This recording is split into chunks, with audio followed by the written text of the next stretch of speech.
وہ شے ہے، شے تو ہر شے پر صادق آتا ہے، اور جو معرف ہوتا ہے اس کا معرف پر حمل ہوتا ہے.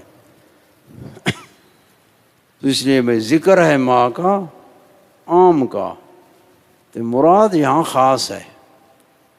اور یہ خاص پر قرینہ کیا ہے؟ یعنی قرینہ خود معرف ہے جس کی تعریف ہو رہی ہے. یعنی المعرف ما، یعنی معرف وہ محمول ہوتا ہے جو داخل کو خارج سے روکتا ہے، داخل کو خارج نہیں ہونے دیتا، اور جو خارج ہے اس کو داخل نہیں ہونے دیتا. تو یہ ما مانا مقول ہے، مقول بنا محمول ہے، جی تو معرف محمول ہوتا ہے. جی اتنے تک ترجمہ کر لیں. جی. معرف وہ ہے، وہ ہے جی یعنی وہ محمول ہے، وہ محمول ہے جو روکتا ہے روکتا ہے داخل کو خروج سے خروج اور سے، خارج کو دخول سے. دخول سے. پس واجب ہے. بس اس طرح نہیں، میں نے یہ بات نہیں کی ابھی. جی فَيَجِبُ الطَّرْدُ وَالْعَكْسُ، یہ فا تفریح ہے. فا تفریح بٹھائیے.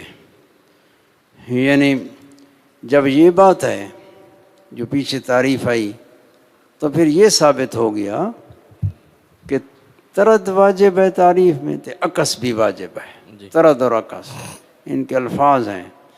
طرد اور عکس کی علیحدہ تعریفیں کرتے ہیں. یہ طرد ہوتا ہے بھائی، معنی کار لیں، مانے ہونا. معرف مانے، تو یہ واجب ہے کہ معرف مانے ہو، دخول غیر سے مانے ہو، کیونکہ اس نے یہ ذکر کیا ہے کہ خارج کو روکتا ہے دخول سے. اور عکس یہ کیا ہوتا ہے؟ جامع ہونا. جامع، یعنی معنی اور جامع واجب ہے کہ تعریف معنی بھی ہو جامع بھی ہو. یہ ضروری ہے تعریف میں. جی. چلیں جی. پس پس واجب ہے طرد واجب ہے طرد اور یعنی عکس. اور عکس. یہ دو قضیے ہوتے ہیں جی اپنی جگہ پر، ان کی علیحدہ بحث ہے، مشکل بھی ہوتے ہیں. طالب علم پھر کیا کہیں گے اس کو، وہ ذہن کبھی ادھر جائے گا کبھی ادھر. ایک قضیہ بنتا ہے، یجب الطرد، اس کا قضیہ ہوتا ہے کہ اس طرح قضیہ بنائیں گے کہ جو معرف ہے، معرف یہ معرف پر سچا آئے گا، معرف کے ہر فرد پر سچا آئے گا، معرف کے ہر فرد پر سچا آئے گا. اور کیوں؟ اگر معرف کے ہر فرد پر سچا نہ آئے تو پھر غیر پر بھی سچا آئے گا. یہ طرد ہے، غیر پر بھی سچا آئے گا، اس وقت معنی نہیں ہوگی. اور یہ بالعکس میں یہ انتفاع ہوتا ہے. یعنی جو معرف ہے، جہاں معرف سچا آئے تو معرف بھی سچا آئے. کیونکہ اگر معرف سچا آتا ہے یعنی معرف کا فرد پایا گیا تو معرف سچا نہیں آتا تو پھر جامع نہیں ہوگی. یہ دو قضیے بن جاتے ہیں. اور پہلے طرد میں معنی ہوتا ہے بے معنی ہے، عکس میں ہوتا ہے جامع ہے. طرد عکس کہ تعریف معنی بھی ہو جامع بھی ہو، یہ تعریف میں شرط ہے. اگر تعریف جامع معنی نہیں ہے تو کہیں گے یہ تعریف درست نہیں ہے، وہ تعریف بالعام کو جائز نہیں رکھتے. وجمیع الارادات علی التعریف دعاوی.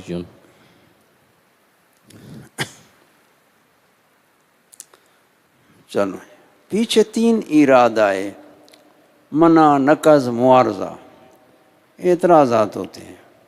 اور یہ منع نقض معارضہ یہ دلیل پر وارد ہوتے ہیں، لیکن یہ فرماتے ہیں کہ جو ارادات منع نقض تین ہیں، منع نقض معارضہ، یہ تعریف پر بھی وارد ہوتے ہیں، تعریف پر وارد، وہ کہے گا میں اس کی جامعیت نہیں مانتا، یہ تعریف مانے نہیں ہے دخول غیر سے۔ یہ تینوں سوال یہاں ہوں گے۔ اس پر سوال ہوتا ہے بھئی یہ منع جو ہے طلب دلیل ہوتی ہے، تو مورف پر منع وارد کرے گا، مورف تو تصور کا افادہ کرتا ہے، یہاں دلیل تو ہے ہی نہیں، پھر کیسے وارد ہوتی ہیں؟ اس عبارت میں کچھ ہے، یعنی یہ بیان کرتے ہیں کہ تعریف پر جو وارد ہوتے ہیں اصل تعریف پر نہیں ہوتے، تعریف متضمن ہوتی ہے دعوی کو، وہاں دعوی ہوتے ہیں۔ مثلا یہ دعویٰ ہوگا، تعریف جو کی تو گویا اس نے دعویٰ کیا کہ یہ تعریف جامع ہے، یہ تعریف معنی ہے، یا دعویٰ یہ حد ہے، یہ رسم ہے، اب یہ دعویٰ ہو گیا۔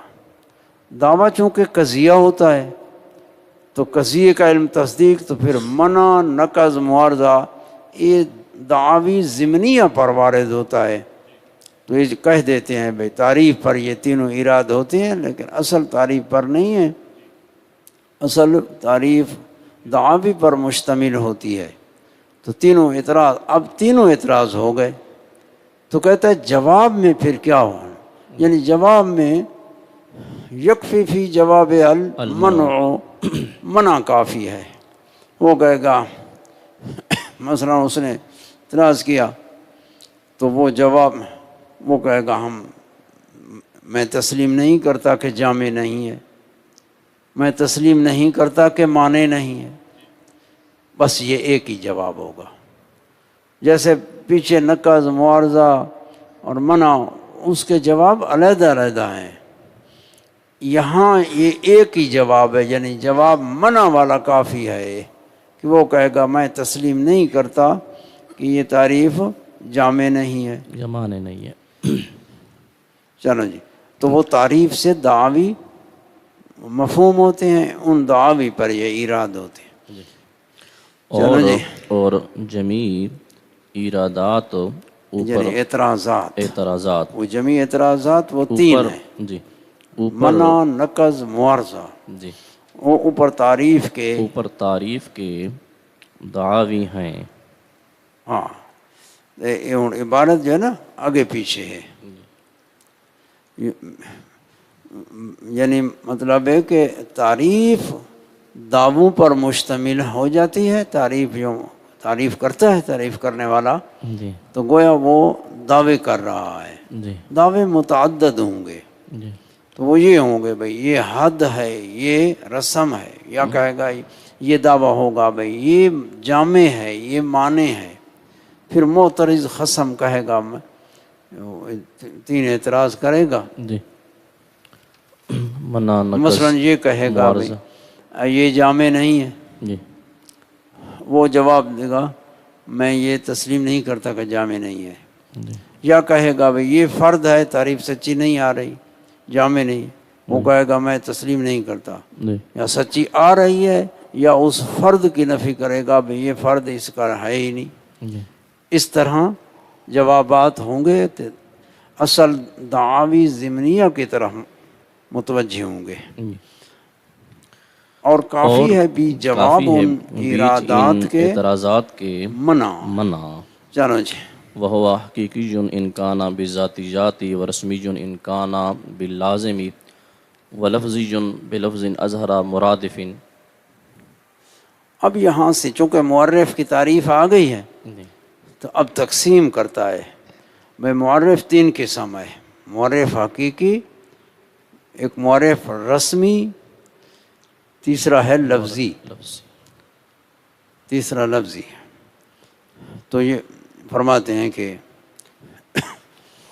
تو معرف کو دیکھیں گے، یا تو ذاتیات پر مشتمل ہے، جیسے ہم کہتے ہیں الانسان حیوان ناطق، ذاتیات ہیں. معرف کے ذاتیات پر مشتمل ہے، یا ذاتیات پر مشتمل نہیں ہے، عوارض ہیں یعنی لوازم ہیں. لازم شے کا شے سے خارج ہوتا ہے، ذات سے خارج ہے، تو یہ ایک ہو گئی.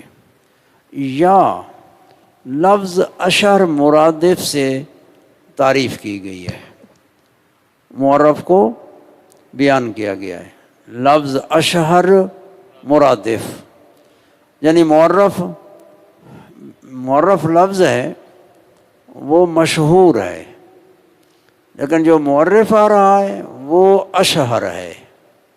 بعض اوقات ایسا ہوتا ہے کہ ایک لفظ ہے غیر مشہور ہے، غیر مشہور، یا مشہور ہے لیکن بعض کو خفا ہوتا ہے، تو لفظ اشہر سے اس کی تفسیر کر دیتے ہیں. اگر ذاتیات آ جائیں معرف میں، یہ حد تام ہوتی ہے، اس کو کہتے ہیں حد تام.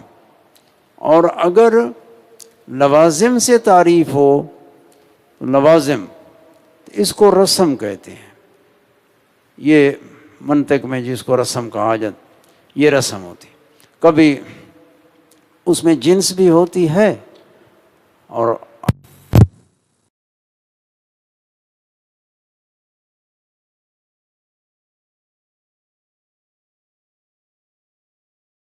داخل ہوتی ہے.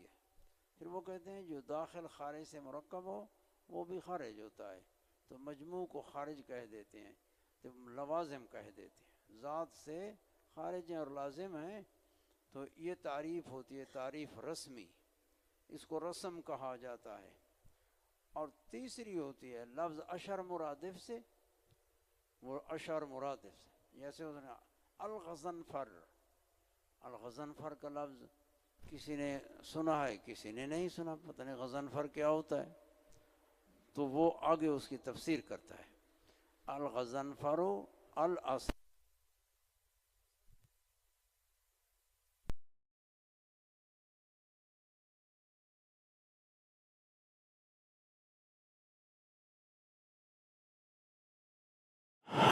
ایک لفظ مشہور ہے، عرف میں زیادہ استعمال ہے، مانوس الاستعمال ہے، اس کے ساتھ مناسبت ہوتی ہے. غیر مشہور ہے یا مشہور ہے لیکن وہ نہیں جانتا، تو وہاں تفسیر کی ضرورت پڑتی ہے. یہ ہوتا ہے لفظ کے مدلول کو بیان کرنا اشہر مرادف کے ساتھ.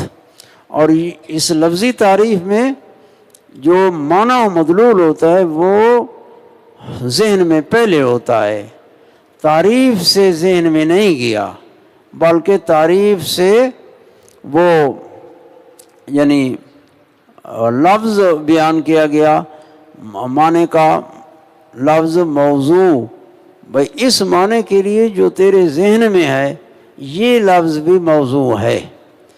ہم الغضنفر، غضنفر کیا ہے تو اس نے نہیں سنا تھا، لیکن معنی غضنفر کا حیوان مفترس اس کے ذہن میں ہے، تو مورخ کہتا ہے الغضنفر الاسد، یعنی جو حیوان مفترس کا معنی تیرے ذہن میں ہے، اسد کی وجہ اس کے لیے، غضنفر کی وجہ بھی اسی کے لیے ہے.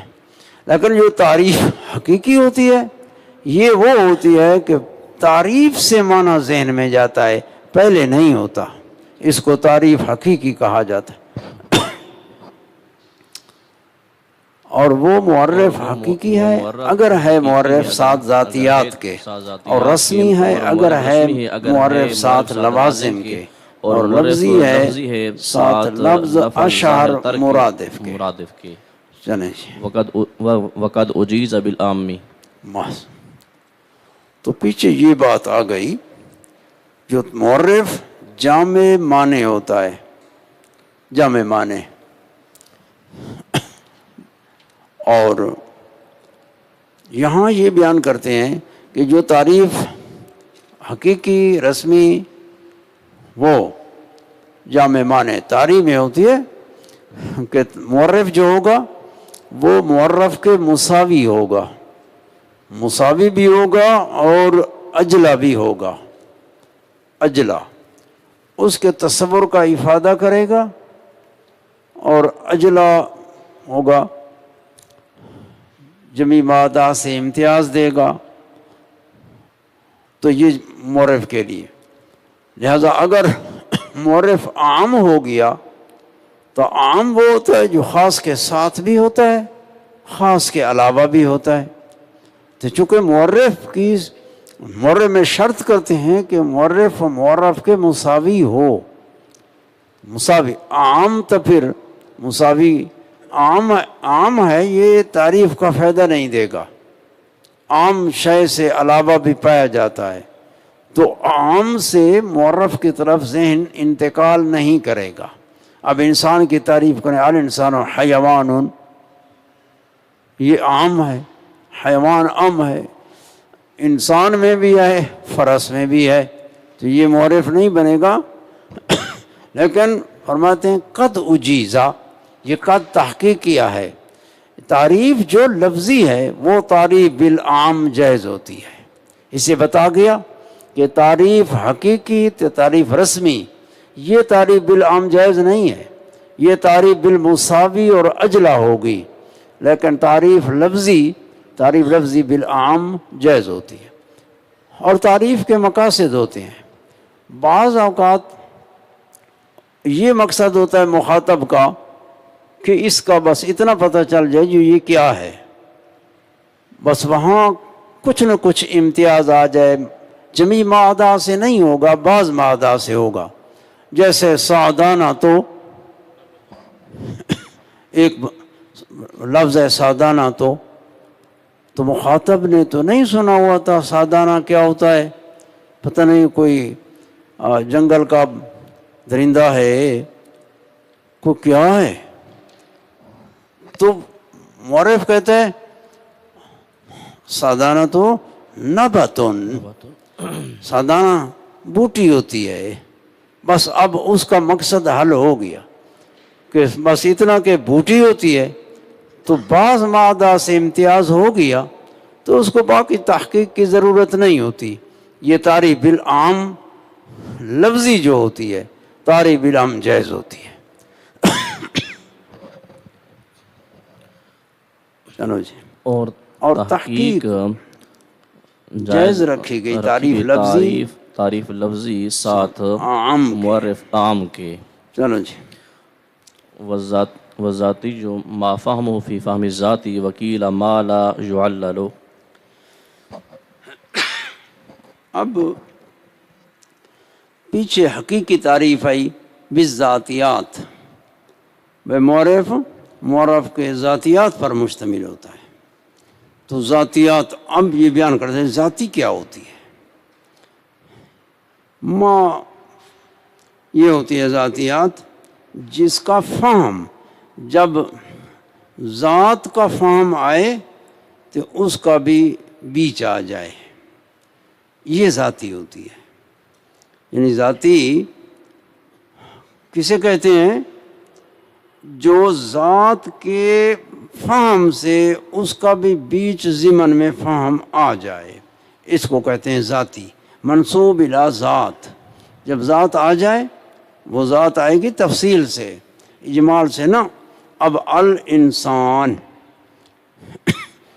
تو اب ذاتیات ہیں، حیوان ناطق، تو حیوان بھی ذاتی ہے، ناطق بھی ذاتی ہے، کیونکہ جب انسان کا فہم آ جاتا ہے تو حیوان بھی بیچ آ جاتا ہے۔ اس لیے کہتے ہیں کہ یہ دلالت مطابقی، کہ لفظ پورے معنی پر دلالت کرے۔ انسان کا پورا معنی موضوع حیوان ناطق ہے، جب انسان بولا جائے گا جو وضع کو جانتا ہے وہ پورا معنی سمجھے گا، اور اس پورے معنی کے اندر حیوان فقط اور ناطق فقط، اس کا بھی فہم آ جاتا ہے۔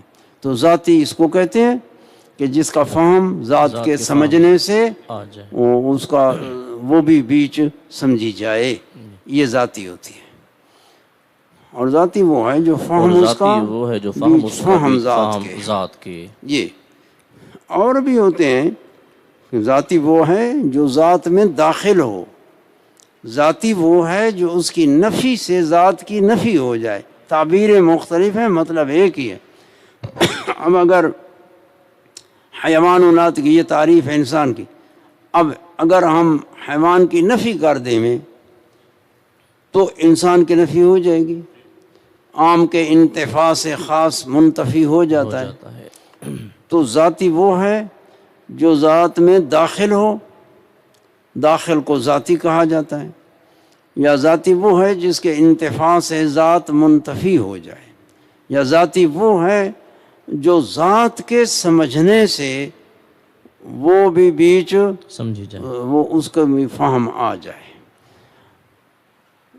چلیں جی.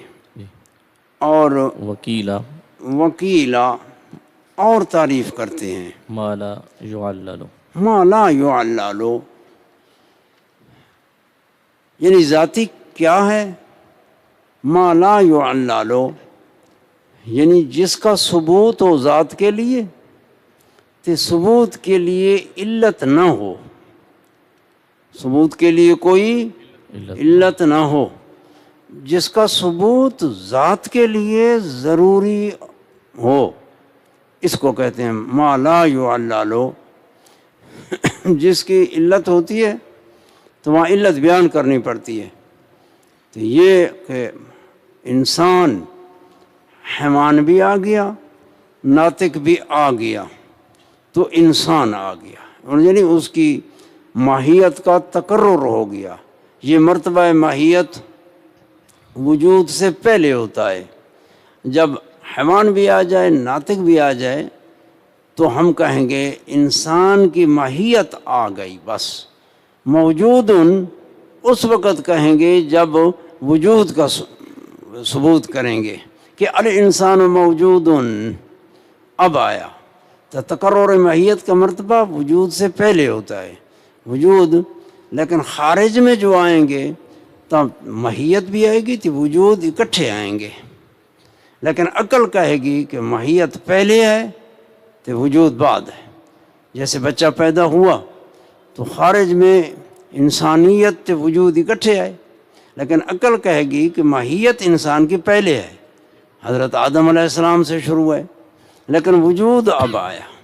تو وہ خارج میں اکٹھے، لیکن عقل وہ تقدم تاخر کو نکالتی ہے کہ وجود ایک عارض ہے، وجود ایک وصف ہے.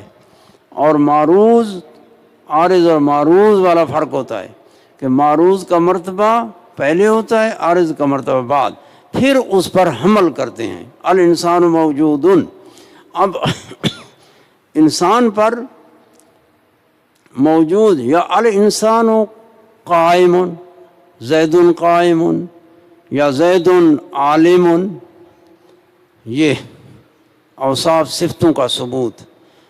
لیکن جب ذات کے ذاتیات ہوں تو ثبوت ذات کے لیے ہو، یہ ثبوت واجب تے ضروری ہوتا ہے. اس کے حمل کے لیے کسی سبب کی، کسی شرط کی، کسی علت کی طرف احتیاجی نہیں ہوتی. اگر ذاتی کا ثبوت ذات کے لیے علت پر موقوف ہو جائے تو اس کو کہا جاتا ہے مجولی ذاتی لازمائی، جو باطل ہے. مجولی ذاتی باطل ہے. کہ ایک یہ ہے اس کا مطلب کہ جب حیوان آ گیا، ناطق آ گیا، تو انسان آ گیا. اب کوئی کہے بھئی حیوان بھی آ گیا، ناطق بھی آ گیا، انسان تو آ گیا، لیکن حیوان ابھی نہیں آیا. اس کے لیے جائل کے جال کی ضرورت ہے. تو جائل کا جال علت کا، تو پھر ذاتی کا ثبوت کرے اس کے لیے، تو یہ نہیں ہوتا. یہ عام معنی ہوتے ہیں، انہوں نے رنگ دیا ہے، لفظ دیے ہیں. طالب علم پتہ نہیں یہ کیا ہو سی، یہ بالکل عام فہم گلاں ہوندیاں. اب دیکھو مسجد شریف ہے، دیواریں بھی آ گئیں، چھت بھی آ گئی، مسجد شریف آ گئی.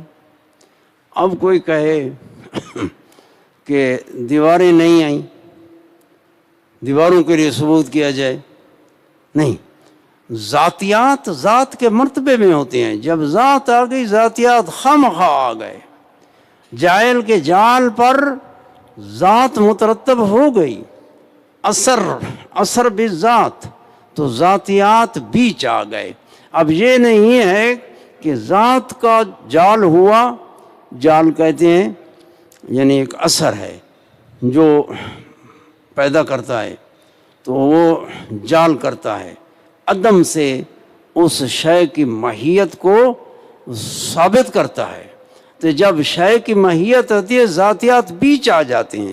اب کہے کوئی ماہیت آ گئی لیکن ذاتیات آئے ہی نہیں، ذات آ گئی تو ذاتیات بیچ ہی آ گئے، اس کو کہا جاتا ہے ما لا یعلل له، ذاتی وہ ہوتی ہے جس کی علت نہیں گزاری جاتی، ثبوت میں علت کی طرح محتاج نہیں ہے۔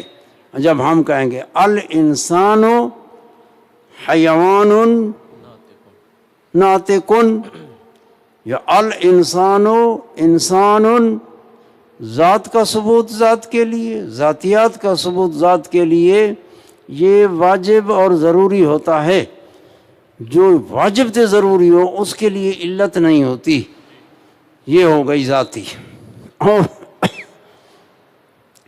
ایک سوال آ رہا ہے آگے، چلو، اور کہاں گیا؟ اور کہا گیا ذاتی وہ ہے جو تعلیل نہیں گزاری جاتی ہے، علت نہیں گزاری جاتی۔ بھئی اس کے ذاتی کے ثبوت کے لیے کوئی علت ہو، موجد ہو، علت موجبہ ہو جو ذاتی کو ذات کے لیے ثابت کرے۔ ذات جو آ گئی تو ذاتیات بیچ آ گئی، بس گل ختم۔ اب ایک نقض، انہوں نے کہا جمیع اعتراضات وارد ہوتے ہیں، وہ جمیع اعتراض سے ایک نقض ہے، وَيَنْقُضُ بِالْإِمْكَانِ إِذْ لَا إِمْكَانَ بِالْغَيْرِ، یعنی ایک امکان ہے، امکان، اس سے بھئی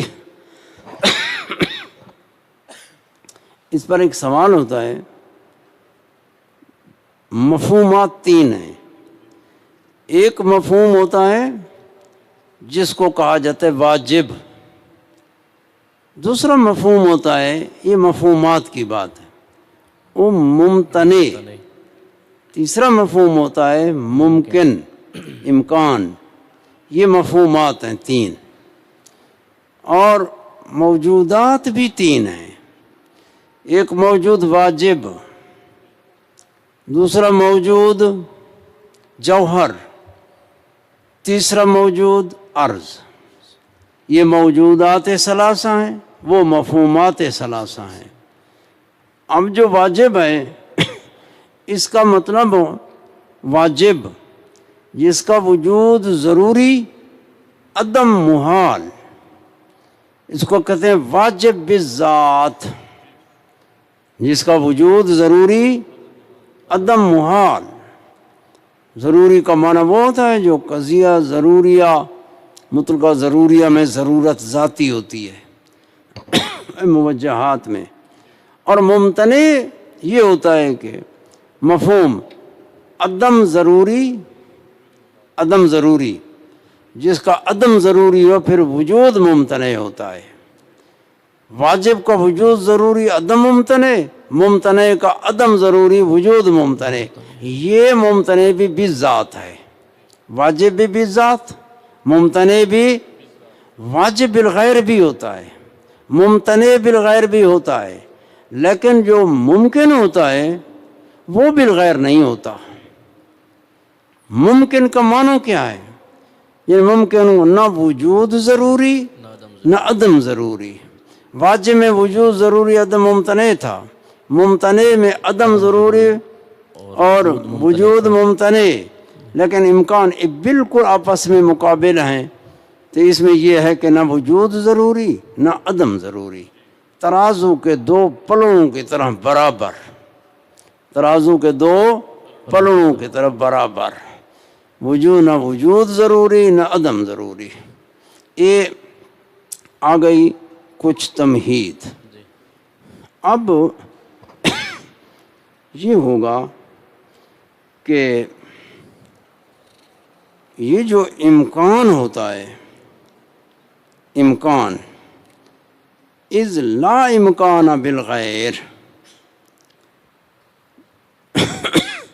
اس سے ہوگا کہ امکان ممکن کے لیے یہ ذاتی نہیں ہے، لیکن امکان نہ وجود ضروری تھے نہ عدم ضروری، یہاں امکان بالغیر تو ہے نہیں، لہذا ممکن کے لیے امکان کا جو ثبوت ہے یہ معلل نہیں ہوتا، یہ معلل نہیں ہوتا، کیونکہ امکان بالغیر نہیں ہے۔ یہ تھا سوال۔ ان کو مواد ثلاث بھی کہا جاتا ہے، مواد ثلاث۔ اب یہ ہو گیا کہ ہے تو امکان، لیکن ممکن کے لیے امکان کا جو ثبوت ہے یہ معلل نہیں ہے۔ اگر معلل ہو تو غیر اس میں امکان کو پیدا کرے گا، وہ ذات کے مرتبے میں ہی ممکن ہے، لیکن امکان یہ ذات، امکان ممکن کے لیے اس کا ثبوت یعنی معلل نہیں ہے، کسی علت پر موقوف نہیں ہے، لیکن باوجود اس کے یہ ذاتی بھی نہیں ہے، تو تعریف نقض ہو گیا۔ نقض اسی کو کہتے ہیں، بھائی تمہاری جو دلیل ہے وہ جاری ہوتی ہے لیکن وہاں ذاتی نہیں ہے۔ یہاں بھی امکان میں امکان بالغیر جو نہیں ہے تو یہ آ گیا جب معلل نہیں ہے، لیکن پھر ذاتی ہو، ذاتی بھی نہیں ہے۔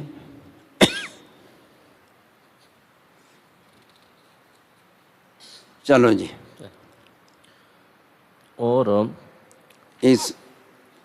اور نقض کیا گیا، اور نقض کیا گیا ساتھ امکان کے، اس لیے جو نئی امکان بالغیر، ساتھ غیر کے، امکان بالغیر نہیں ہے کہ ممکن کے لیے امکان کو ثابت کیا جائے، ہے ممکن مفہومات سے، اور یہ ممکن عارض ہوتا ہے، جیسے موجود ما سوی اللہ من الممکنات، تو ممکنات ہیں لیکن امکان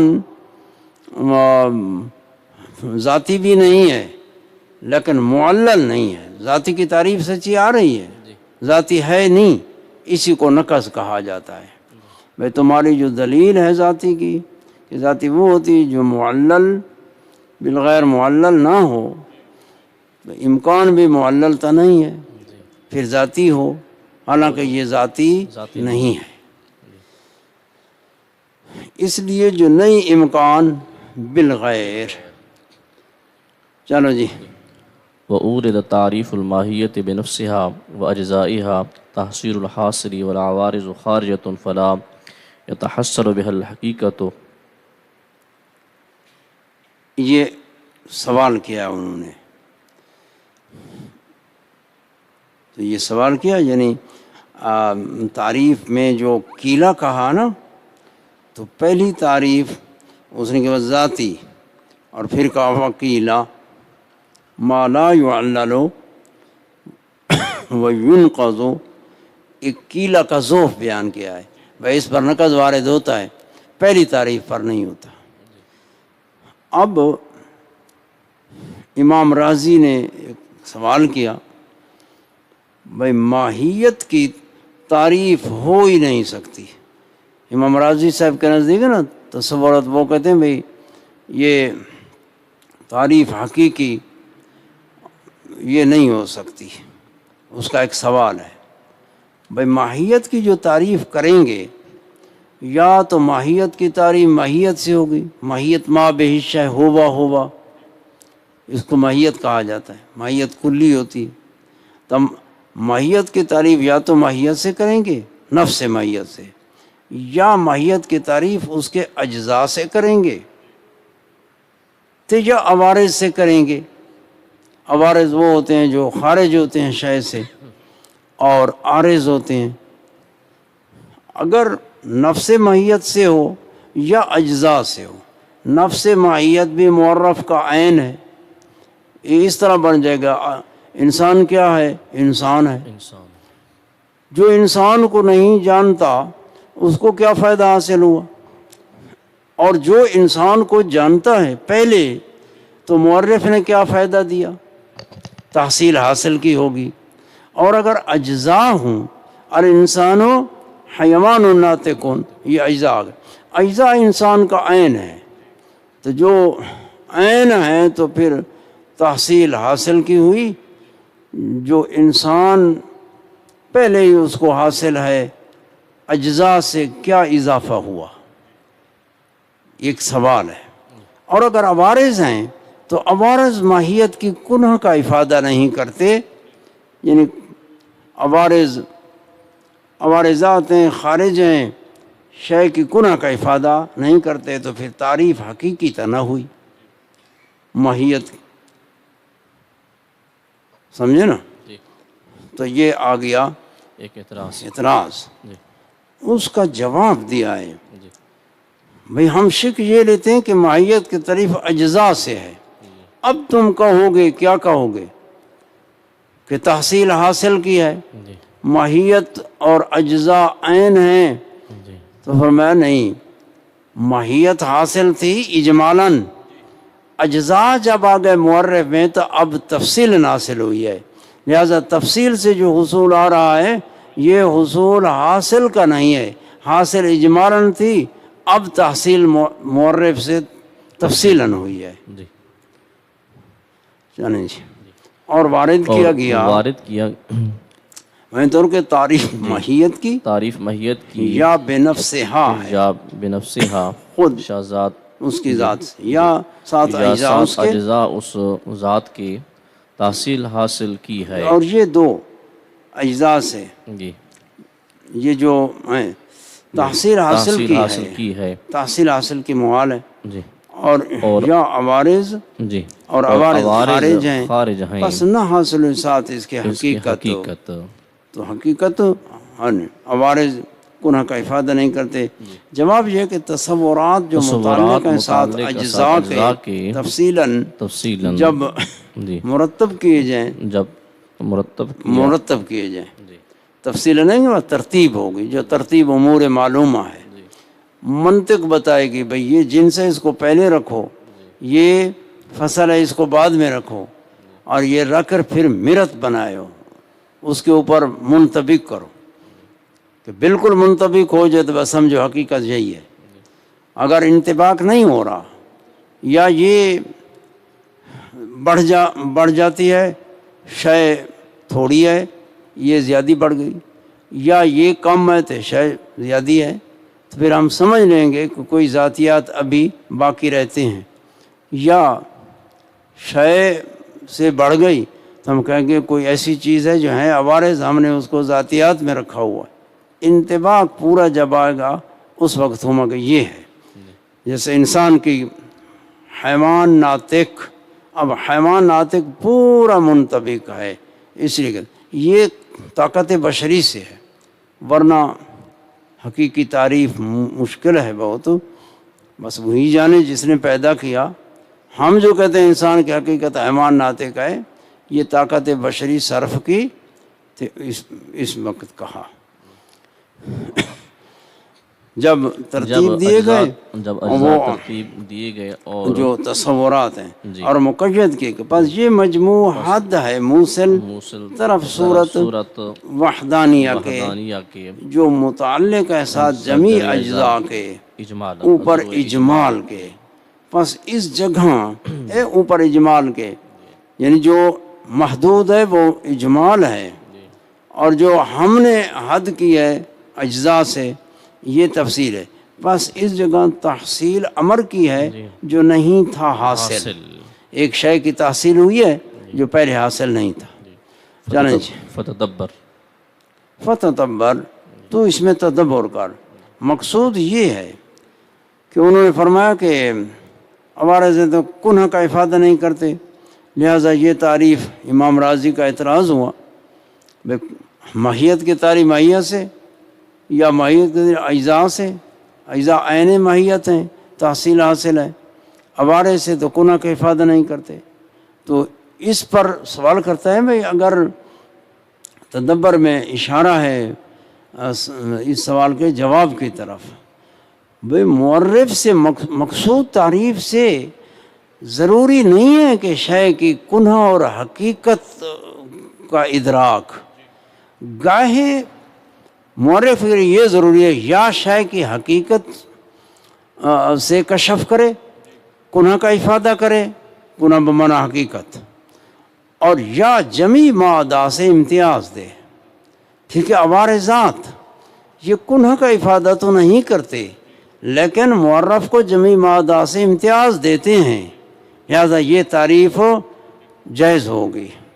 اس وقت مقصود تعریف سے یہ ہوگا، جمی مادہ سے امتیاز آ گیا بس تو تعریف تو اس سے نہیں ہے کہ تعریف جو رسمی ہے تو وہ مطلقاً جائز ہی نہ ہو یا باطل ہو۔ تعریف بالعوارض تو پیچھے کا تعریف بالعوارض کنہ کا افادہ نہیں کرتی، تو تعریف سے مقصود کنہ ہی نہیں ہوتی، گاہے تعریف سے مقصود ہوتا ہے کہ شے کو امتیاز آ جائے جمی مادہ سے، جمی مادہ سے امتیاز آ جائے بس تعریف کافی ہے۔ چلو جی، فتدبر، بس تو اس میں تدبر کر۔ چلو جی کافی جی، بس جی، جزاکم اللہ، شاباش، ہاں اتنے تئیں کافی ہے۔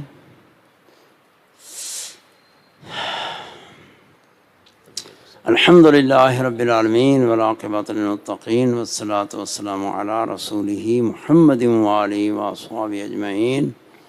اللہم انا نسألک علما نافعا وعملا متقبلا ورزقا طیبا وشفاء من کل داء۔ اللہم ربنا اغفر لنا ولوالدینا ولاساتذتنا ولمشائخنا ولاصحاب سلاسلنا ولاصحاب اسنادنا ولجميع المؤمنين والمؤمنات والمسلمين والمسلمات الأحياء منهم والأموات برحمتك يا أرحم الراحمين۔ صلی اللہ تعالی علی خیر خلقہ محمد وآلہ وصحبہ اجمعین برحمتک یا ارحم